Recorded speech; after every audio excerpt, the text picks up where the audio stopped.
ये house मज़कूरा notification मोरखा 3/12/2024 को, जो कि एडमिनिस्ट्रेटिव कमेटी और chief justice Lahore high court ने, chief justice Lahore high court के अप्रूवल से पास हुआ है, चीफ जस्टिस साहबा से और एडमिनिस्ट्रेटिव कमेटी से मुतालबा करते हैं कि फिलफौर इसको वापस लिया जाए।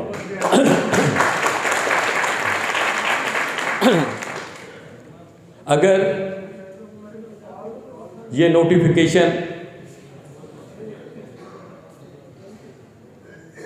8 जनवरी तक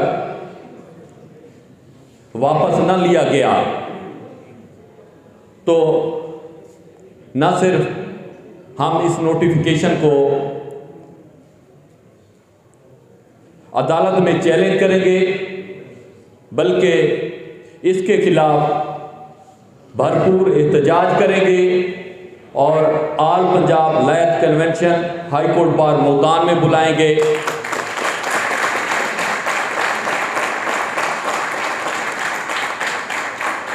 क्या आप तमाम दोस्तों को ये मंजूर है? इंशाअल्लाह हम 8 जनवरी तक चीफ जस्टिस साहबा के हुक्म का और एडमिनिस्ट्रेटिव कमेटी के हुक्म का इंतज़ार करेंगे। अगर उन्होंने विड्रा कर लिया तो ठीक, वरना all Punjab lawyer convention high court bar association Multan में बुलाया जाएगा। मैं एक बार स्टेज पे बैठे तमाम लीडरान का, हाल में मौजूद अपने तमाम दोस्तों का इंतहाई मशकूर हूँ कि आप यहाँ तशरीफ़ लाए। कमिश्नर के पास, GRC के पास जाना है। हम इसकी पुरजोर मजम्मत करते हैं और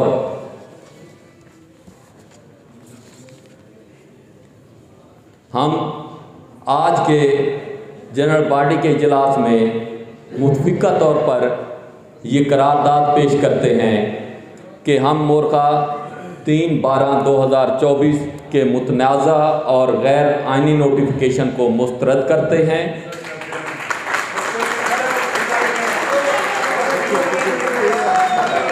क्या आप करते हैं तमाम दोस्त? हम नहीं मानते, हम नहीं मानते। अपनी दाद रसी के हसूल के लिए आते थे। इस नोटिफिकेशन की बुनियाद के ऊपर 199 के तहत टू सम एक्सटेंट आर्टिकल 199 के तहत जब हम पटिशन्स में आते थे और उसको इंटरटेन किया जाता था और मुख्तलिफ महकमों को इसके मुतालिक डिसाइड करने के लिए डायरेक्शन फाइल होती थी, हुक्म होता था, तो उस पर अब कदगन लगा दी गई। और ये सिर्फ पूरे पाकिस्तान में नहीं, सिर्फ और सिर्फ पंजाब के हवाले से ये तमाम कंडीशंस लगाई गई। साइल की आखिरी आस उम्मीद अदालतों का डोर कि वहाँ पे हम जाएंगे तो हमारी समाअत हो जाएगी, लेकिन साहिल के हकूक़ को सख्त करने के लिए और एग्जीक्यूटिव के सामने अपने घुटने टेकने के मुतरादिफ ऐसा नोटिफिकेशन जिसकी हम पुरजोर मजम्मत करते हैं कि जब तमाम इख्तियारात एग्जीक्यूटिव को दे दिए जाएंगे, ब्यूरोक्रेसी को दे दिए जाएंगे, तो आम साहिल की रसाई अदालतों तक मुमकिन नहीं होगी। ये पहले मामला चलते रह गए और अब इस पे सख्ती से अमल दरामद किया जा रहा है कि 3 नवंबर को और 8 नवंबर को एक एडमिनिस्ट्रेशन कमेटी का इजलास होता है और 3 दिसंबर को with the approval of chief justice Punjab एक नोटिफिकेशन जारी हो जाता है। वो नोटिफिकेशन जिस कमेटी ने उसको तहरीर किया और चीफ जस्टिस साहब ने जिसकी अप्रूवल दी, तो पाकिस्तान की आवाम को, ख़ास तौर पर पंजाब के उन लोगों को कि जो 199 के तहत अदालत के दरवाजे पे आते थे और अपनी उनकी कहीं दाद रसी हो जाती थी, उनको क्या मिला उस नोटिफिकेशन से? मैं ये समझता हूं कि इंसाफ का रास्ता रोका गया, एक उस मजलूम का रास्ता रोका गया जो अपने मसाइल को लेकर नीचे किसी ऑफिस में जाता है और उसकी सुनवाई नहीं होती, वो उसके खिलाफ 199 के तहत हाई कोर्ट में आ जाता है, तो आप उसको वापस उसी के पास भेज रहे हैं कि पहले जाएं, वहां से फैसला करवाएं और फिर हमारे पास आए। वो जिसके खिलाफ आ रहा है उसी के पास आप उसको भेज रहे हैं। अपने ऊपर तो बर्डन कम कर दिया, उसका क्या सोचा? उस मुल्क के पाकिस्तान के शहरी का आपने क्या सोचा जो पहले ही मजलूम है? बदकिस्मती से हमारी अदलिया का जो ग्राफ है वो 135-40 नंबर पे पहुंचा हुआ है, और अगर आप उन अफीसर का ग्राफ देखें जिसके खिलाफ आप हाई कोर्ट में आ रहे हैं, तो उनका ग्राफ कहाँ होगा? मैं इस चीज़ की भरपूर मजम्मत करता हूँ और मैं ये समझता हूँ कि आज ये वकला ही ऐसी ताकत है, ये काला कोट ही ऐसी ताकत है जो इन मज़मूम मकासद के सामने एक चट्टान की तरह खड़ा हो सकता है। वकील का काम इंसाफ के लिए जिद्दोजहद करना और अपने क्लाइंट के लिए इंसाफ की कोशिश करना, उसको इंसाफ दिलाना है, और अगर उसका कोई रास्ता रोकता है तो उसके खिलाफ भी वकील खड़ा होता है, और ये वकला ने अपनी तहरीक में साबित करके दिखाया है। ये वो एडमिनिस्ट्रेशन कमेटी जो ये रूल बनाती है, जो ये एक नोटिफिकेशन की इब्तदा करती है, जब उनको अपने मसाइल का सामना होता है उनके लिए भी वकला आगे आगे होते हैं और वो पीछे खड़े होते हैं। तो जब आपने इस तरह के नोटिफिकेशन करने शुरू कर दिए तो उसके लिए भी ये वकला ही एक ऐसी ताकत है कि जो किसी से न सामने झुकती है, न डरती है, न घबराती है। तो मैं ये समझता हूँ कि आज ये हमारा आईनी हक है कि जो इंसाफ के सामने आएगा हम उसका मुकाबला करेंगे, चाहे वो कोई भी ताकत हो। हमने जो डिक्टेटर थे यहाँ पे उनका मुकाबला किया, और आज वो ऐसी सोच जो इंसाफ को रोकना चाहती है वो अपने दरवाजे पे एक मजलूम को आने से रोकती है, उसका भी हम ही सहारा बनेंगे, उसके आप पीछे भी हम ही खड़े होंगे। इस करना चाहिए क्योंकि ये एक वफाक में तमाम सूबों को मुनासिब नुमाइंदगी है। ये नहीं हो सकता कि एक सूबे में और रूल्स ऑफ लॉ हो और दूसरे सूबों में ना हो, और वो भी मेजॉरिटी में हो। तो मेरी ये सबसे बढ़िया, रियाज गिलानी साहब ये बेड़ा उठाते हैं हमेशा, इससे पहले भी इन्होंने पटिशन फाइल की है सुप्रीम कोर्ट में भी, हाई कोर्ट में भी। तो हमें फौरी तौर पे इससे पहले ये नोटिफिकेशन अपने कदम जमा जाए, हमें इसको फौरी तौर पे जुडिशल फोरम पे लेके जाना चाहिए। सारे प्लाट ले लें, खुदा मेरी आवाम को इंसाफ फराहम करें। काम आप नहीं करते और बहाने निकालते हैं। इस वक्त मुल्तान बेंच में 60,000 के करीब पेंडेंसी है, लाहौर हाई कोर्ट में 1.5 लाख से ज़्यादा मुकदमात की पेंडेंसी है, और पूरे पाकिस्तान में 24 लाख से ज़्यादा मुकदमात की पेंडेंसी है। आप उनको इस तरह ख़त्म करना चाहते हैं कि आप अपने इख्तियारात एक क्लर्क के हवाले करना चाहते हैं। अब वैसे कह दें, देखिए हमने काम नहीं करना, हमें मराद दे दें, अदालतें बंद कर दें, आप वैसे ऐसा नोटिफिकेशन निकाल दें। ये लूड़ा लंगड़ा नोटिफिकेशन क्यों निकालते हैं? आपने अवाम के आईनी हकूक़ पे डाका डाला है। मेरे नौजवान वकला ज़रूर मुतासिर हैं, लेकिन ये दर हकीकत जंग अवाम के आईनी हकूक़ की जंग है जो आईने पाकिस्तान ने उनको फराहम किए हैं। आप एक नोटिफिकेशन के ज़रिए मेरी अवाम के वो हकूक़ सलब किए जा रहे हैं। ओ अल्लाह के बंदो, अवाम तो इस अफसरशाही की चीरा दस्तियों से तंग आके इनके ख़िलाफ़ आपके पास दादरसी के लिए, आपके पास असूल इंसाफ के लिए आती है। आपने फिर अवाम को उन्हीं अफसरशाही के पास धकेल दिया जहाँ एक बैठा हुआ क्लर्क लिख के आप एक कागज़ का टुकड़ा आपके हवाले कर दें। खुदारा अपने मनसब को पहचानिए। नौशेर भाई की ठीक ही है, बस कभी कभी ज़रा थोड़ी सख्त होती है। अगर हम ज़रा गौर करें तो ये जो अरबाब इख्तियार है, ये पता नहीं कौन इनको मशवरे देता है और कौन इनको समझाता है। कभी कॉन्स्टिट्यूशनल अमेंडमेंट्स ऐसी लाई जाती हैं कि तहस नहस कर दें अदलिया को,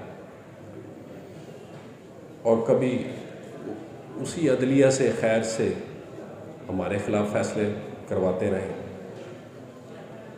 कोई तो है जिसको हम अच्छे नहीं लगते, कोई तो है जिसको हम बहुत खटकते हैं। अरबाब इख्तियार में ये बात ज़बान ज़द-ए-आम है, और कभी उनके साथ बैठने का मौका मिले, मुझे शायद इन चीज़ों को थोड़ा सा मुख्तलिफ एंगल से देखने का इसलिए भी मौका मिलता है कि मैं पूरे मुल्तान डिवीज़न से अकेला मेंबर पंजाब बार कौंसिल हूँ जो अपोजिशन में है। अब ये अपोजिशन इस वक्त क्यों है कि जब 780 के पर्चे होना शुरू हुए तो जाहिर है वो पॉलिटिकल फोरम है, वहाँ हम सब जाते हैं तो डिबेट होती है। तो बहुत से दोस्त, हम भी सारे खड़े होकर कहते थे कि ये 780 किसी वकील पे नहीं लग सकती। चीफ जस्टिस पंजाब आलिया नीलम साहबा को मिला। She is very nice, she is very gentle person, और मैंने देखा है कि टूवर्ड्स लॉयर और टूवर्ड्स यंग लॉयर्स वो बड़ी हमदर्दाना अप्रोच रखती हैं। जिस बात से मैंने शुरू की कि उस दिन हमारा ये फ़ैसला हुआ कि मिर्ज़ा अजीज़ अकबर बेग साहब की क़यादत में, क्योंकि मिर्ज़ा साहब हमारे यहाँ हम बातें तो करते हैं, जब पाकिस्तान बार का वोट आता है हम वोट जाके लाहौर दे आते हैं। आज मैं देखता यहाँ 3 या 4 मेंबर पाकिस्तान बार होते और हमें तकलीफ़ होती कि हम लाहौर जाएं। उस वक्त हम नहीं सोचते, उस वक्त हमें डिफरेंट चीज़ें याद आई हुई होती हैं। तो हमारा ये डिसाइड हुआ कि मिर्ज़ा अजीज़ अकबर बेग साहब की क़यादत में चीफ जस्टिस साहबा को मिला जाएगा और चीफ जस्टिस साहबा को ये रिक्वेस्ट की जाएगी कि ये नोटिफिकेशन वापस लें। उस सिलसिले में मेरी बात एहसन भूम साहब से भी हुई, मेरे सामने अज़हर मुग़ल ने आदम तारड़ साहब से भी बात की, वो सारे ऑन बोर्ड हैं उसमें। क्योंकि आज मिर्ज़ा साहब आए नहीं, मैंने अब्दुर्रहमान लिस्कानी साहब से पूछा, वो शायद तबीयत की नासाजी की वजह से यहाँ नहीं आ सके। इसमें सबसे अच्छी चीज़ तो ये है कि पहले डलाग का रास्ता अपनाया जाए, और उस डलाग के रास्ता अपनाने के बाद फिर हमें खुदा ना करे अगर हमें नाकामी होती है या हमें दुश्वारी होती है, फिर लीगल रास्ता अपनाया जाए। हर उस नोटिफिकेशन, देखें ना, हम तो एक अल्लाह के नुमाइंदे के तौर पे गरीब आवाम के लिए खड़े हुए हैं। बेसिकली जिस तरह अज़हर मुग़ल ये कह के गए हैं, ये नोटिफिकेशन तो आया ही उस पसमानदा इंसान के लिए है जिसे हक देना या इंसाफ देना रियासत की जिम्मेदारी है। अप्रूव किया। जब ये नोटिफिकेशन आया, उसकी जो वर्डिंग है उस नोटिफिकेशन की, ये ना सिर्फ नौजवान वकला का एक साल है, बल्कि ये हमारे पूरे पंजाब की जो पब्लिक है उसके ख़िलाफ़ है, जो वकला हैं उनके ख़िलाफ़ है, लिटिगेंट हैं उनके ख़िलाफ़ है। बेसिक जो ज़रूरियात होती हैं, वो बेसिक ज़रूरियात ये है कि हर आदमी का, पब्लिक का, जब भी किसी इदारे में कोई काम होता है वहाँ वो एप्लीकेशन मूव करता है और एप्लीकेशन पे उनका कोई डिसीजन नहीं होता, तो हम हाई कोर्ट में आके उन पब्लिक के ख़िलाफ़, उन लोगों के ख़िलाफ़ कि जो ग्रीव्ड हैं, तो आके रेट पिटीशन फाइल करते हैं। 199 रेट पिटीशन का मकसद भी यही है कि जब भी कोई सूबाई इदारा, कोई एडमिनिस्ट्रेशन अपनी ड्यूटी सरअंजाम नहीं दे रही होती तो उसको आप 199 में हम चैलेंज करते हैं। तो ऑनरेबल हाई कोर्ट से उस रेट पिटीशन पे डायरेक्शन होती थी और उन डायरेक्शन में लोगों की जो ग्रीवेंस है वो दूर होती थी। जलवा अफरोज कायदीन, ये जब भी कोई जुल्म होता है तो हम वकला पर होता है। उसकी वजह यह है कि हम इनको इतनी रिस्पेक्ट देते हैं जिसके ये लोग अहल नहीं होते, लेकिन अब हमने इनको बताना है कि माजी के दरीचों से ज़रा बोल के देखो, हम लोग वही हैं कि नहीं, बोल के देखो। कानों में बहुत देर तक गूंज रहेगी, खामोश चट्टानों से ज़रा बोल के देखो। हम ओस के कतरे हैं कि बिखरे हुए मोती, धोखा नजर आए तो हमें रोल के देखो। हरावल दस्ता की शक्ल में पूरे पाकिस्तान के लिए हर वक्त मुयस्सर रही है। जितने भी हमने तरीके, जितनी भी जंगें लड़ी हैं, वो अदालत में बैठे हुए जजेस के लिए थी या किसी हुकूमती नुमाइंदे के लिए थी। ये जो नोटिफिकेशन निकाला गया है, ये नोटिफिकेशन हमारे हाल में बैठे हुए मिडिल क्लास वकला के ख़िलाफ़ निकाला गया है। मैं चाहता हूँ कि हमारी क़यादत बिल्कुल उसी तरीके से बढ़ चढ़ के इस तहरीक में हिस्सा लें और इस कन्वेंशन को एक तहरीक की शक्ल दें। वो मुख्तलिफ मौक़े पर ऐसी पॉलिसीज़ अडॉप्ट करती हैं, ऐसी पॉलिसी नाफिज करती हैं जिसमें वकला की कम्युनिटी को जिस हद तक दबाया जा सके। लेकिन हमारी बार में भी ऐसे जाले और ऐसे मतवाले हैं जो हमेशा उनके नोटिफिकेशंस को ललकारते हैं। वो रियाज गिलानी साहब की शक्ल में हो, वो मौजूदा एग्जीक्यूटिव की शक्ल में हो, वो नौशेद आरिफ गोंदल जैसे लीडर्स की हो जो हक को हक और बातिल को बातिल कहते हैं। मैं जनाब अपनी हाई कोर्ट बार को ये बावर कराना चाहता हूँ, हमने कभी किसी भी तहरीक से कदम पीछे नहीं उठाए। जहाँ वकला का इत्तिसाल हुआ, जहाँ हमारे हकूक़ पर डाका डाला गया, हम हमेशा सीसा पिलाई दीवार साबित हुए। कि हमें फौरी तौर पे कॉन्स्टिट्यूशनल पिटीशन आर्टिकल 184(3) के तहत सुप्रीम कोर्ट में फ़ाइल करनी चाहिए मिन जानिब Multan high court bar association. Multan high court bar association की तरफ से कॉन्स्टिट्यूशनल पिटीशन फ़ाइल होनी चाहिए, क्योंकि ये नोटिफिकेशन ना सिर्फ आइनी इस्तेसाल है बल्कि ये हम वकला का माशी इस्तेसाल है। और हमें अब वक्त है कि आवाज़ उठानी चाहिए इन तमाम टेक्निकल नोटिफिकेशंस के ख़िलाफ़ जो कि इल्लीगल हैं, बाइस्ड हैं, अनकॉन्स्टिट्यूशनल हैं। तो इस सिलसिले में मेरी जिस किस्म की असिस्टेंस चाहिए होगी हम देने को भी तैयार हैं। हाई कोर्ट बार एसोसिएशन को हम हर फोरम पे इस नोटिफिकेशन को चैलेंज करने के लिए भी तैयार हैं। लेकिन मेरी सजेशन वही है कि बजाय इसके कि हम इसको फ़र्द वाहिद की तरफ से चैलेंज करें, हम इसको high court bar association Multan के प्लेटफॉर्म से इस नोटिफिकेशन को चैलेंज करें। शुक्रिया। मसला है, नौजवान वकला मौजूद हैं, हम हमेशा की तरह हर तहरीक की तरह आपके साथ होंगे, आपके शाना बशाना होंगे। जो तहरीक आज जो करारदाद ये जनरल बॉडी पास करेगी, जनाब सदर हम आपके साथ होंगे। शुक्रिया। ज़्यादा इस्तेहसाल हो रहा है इस नोटिफिकेशन की वजह से वो यंग वकला का है, और यंग वकला हमेशा से ही अपनी बार के साथ चलते आए हैं और चलेंगे। वस्सलाम। डिस्ट्रिक्ट बार एसोसिएशन मुल्तान ने 3/12 के नोटिफिकेशन के ख़िलाफ़ एक जनरल हाउस का इजलास बुलाया, और मैं ये समझता हूँ कि हमेशा की तरह रियाजुल हसन गिलानी साहब जो वकला कॉज के लिए आवाज़ उठाते रहते हैं, उन्होंने एक रिक्विजिशन जिस पर सैकड़ों हमारे जो मुअज़्ज़ज़ मेंबरान बार उनके दस्तखत मौजूद थे, तो हमने फिलफौर सैटरडे को इजलास बुलाया जिसमें सेक्रेटरी हाई कोर्ट बार अनीस मेहदी साहब भी मौजूद थे और बड़ी कसीर तादाद में जो है हमारे मेंबरान बार मौजूद थे। तो बार की हमेशा रिवायत रही है कि कोई भी जब इशू खसूसन वो पब्लिक से रिलेटेड इशू हो जिसमें पब्लिक का इंटरेस्ट शामिल हो, तो बार ने हमेशा उसके फ़ैसले इसी तरह किए हैं जैसे जमहूरी रिवायत। आज हाई कोर्ट बार ने, मैं इनको जो है मुबारकबाद पेश करता हूँ कि इन्होंने फौरी तौर पर इस पर इजलास बुलाया, और उसमें भी हमने ये फ़ैसला किया था कि जो 3 दिसंबर का नोटिफिकेशन है वो बिल्कुल गैर आइनी नोटिफिकेशन है। और मैं ये हमेशा कहता हूँ कि अदालतें जो अपने आप को ये कहती हैं कि हम आइन की तशरीह करने वाले लोग हैं, जब आइन की तशरीह करने वाले लोग ही आइन को तोड़ने लग जाएं तो उसके बाद ये बताएं कि हम आम साइल और वकील कहाँ जाएंगे। कौन किसके नंबर से है,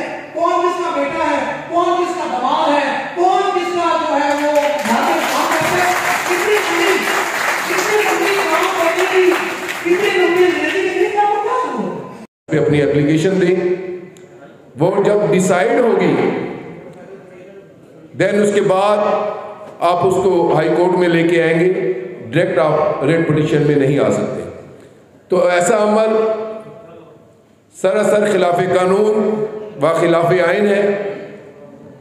हाई कोर्ट बार एसोसिएशन उसकी पुरजोर मजम्मत करती है।